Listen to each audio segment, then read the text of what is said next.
practice faithful persistence. It means never, ever, ever give up. Chicken Soup for the Soul was rejected by 144 publishers. 144 publishers said, we don't want to publish a collection of short stories.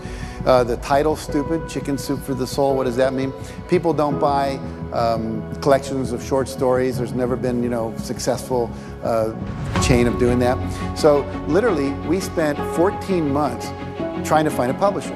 And we'd go to New York with our agent, and eventually our agent gave us the book back and said, I can't sell this. So we went to the National Booksellers Association convention down in Anaheim.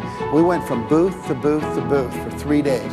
And there were 4,000 publishers represented there. And we go, would you publish our book? Would you publish our book? Would you publish our book? And we got no, no, no, no, no. It was late on the third day that a little publisher from Florida, after we'd gotten over 144 rejections, said, we'll read it.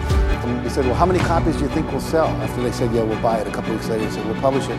They said, well, maybe 20,000 if we're lucky. And we said, our goal is to sell 1.5 million in a year and a half. Now, have you ever told someone your dream and had them laugh out loud at you? He laughed out loud. Now, if we had given up after 100 publishers had said no, I wouldn't be standing here today. It wouldn't have happened. And so you've got to be willing to persevere. Because we didn't take no.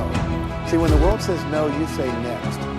Let's practice that. If I say no, you say yes. Absolutely. There's only 5 or 6 billion people out there you can go and ask, right? There's over 4,000 publishers just here in the state of California.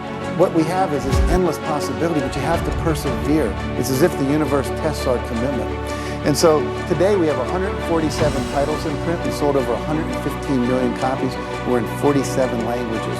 And over $1 billion worth of Chicken Soup for the Soul books have been sold worldwide. If you're willing to decide what you want, believe it's possible, consciously envision the future, feel the feelings of what it would feel like if you had achieved this goal, you can have anything, and then you take action, both obvious actions and inspired action. You can do anything.